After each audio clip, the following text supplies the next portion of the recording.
Top quality और consistent performance के लिए सिर्फ सिल्वर पंप नाम याद रखना। વડોદરા ગંભીરા બ્રિજ પર લટકતું ટેન્કર આખરે ઉતારી લેવાયું છે। 28 દિવસ બાદ ટેન્કરને ઉતારવામાં તંત્રને સફળતા મળી।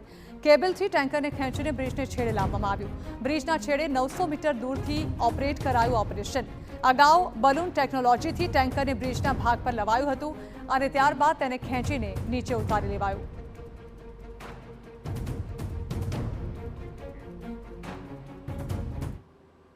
ગંભીરા બ્રિજ પર જે ટેન્કર ફસાયું હતું તેને જ્યારે બહાર કાઢવા માટે ચોક્કસ પ્લાન બનાવવામાં આવ્યા ત્યારે સૌથી મહત્ત્વની બાબત એ હતી કે જે જગ્યાએ ટેન્કર અટકેલું હતું કોઈપણ કેબલની મદદથી જ્યારે તેને બહાર કાઢવામાં આવે ત્યારે ટેન્કર ધરાશયી થવાની શક્યતા હતી, બ્રિજ તૂટી પડવાની શક્યતા હતી।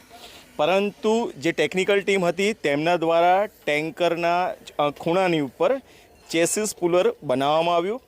આપ જોઈ શકો છો દ્રશ્યમાં કે જે રીતે ટેન્કરની ચેસિસ છે તેની અંદર જ તેને વેલ્ડિંગ કરી બોલ્ટિંગ કરી અને ફિટ કરવામાં આવ્યું છે। દ્રશ્યો બતાવીશ હવે આ કે જે કેબલો બાંધવામાં આવ્યા હતા તે કેબલો આ જગ્યાએ બાંધવામાં આવ્યા હતા કારણ કે ટેન્કરની કોઈપણ જગ્યાએ કેબલ બાંધવાની કોઈ યોગ્ય જગ્યા ન હતી અને માત્ર આ ચેસિસ પુલરની મદદથી જ ટેન્કરને બહાર કાઢવામાં તંત્રને સફળતા મળી છે।